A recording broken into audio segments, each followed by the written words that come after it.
There's something awesome about the thought of a beautiful place to live, a home.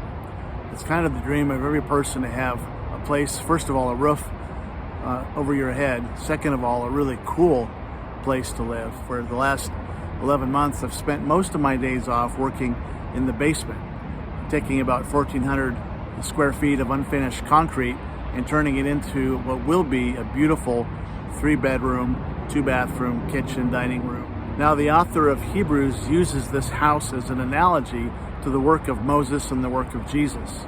Moses was a servant in the house. The builder, Jesus himself. The purpose of the house, a place of rest.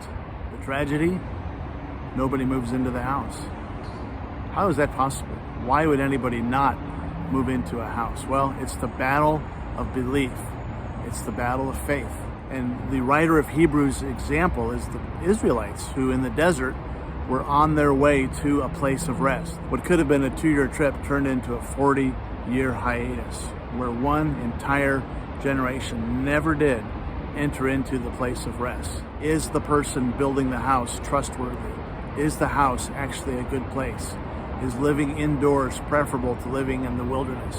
The problem with the wilderness is we're familiar with it, and it does have its pleasures. And there's a lie out there, the lie saying that you cannot trust the owner of the house. He's trying to catch you and capture you, not bless you.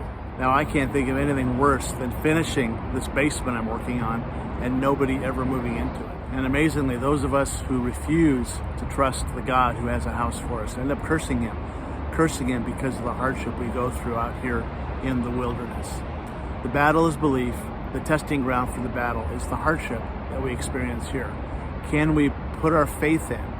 Can we trust and believe in a good God building a good place for us while we are still in the process of living life here in the wilderness?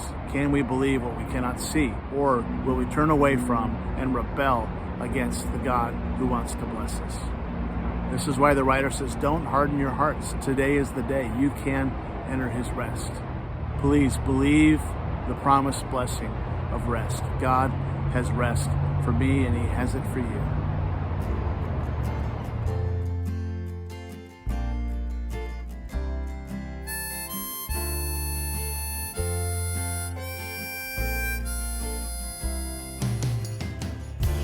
Across the finish line,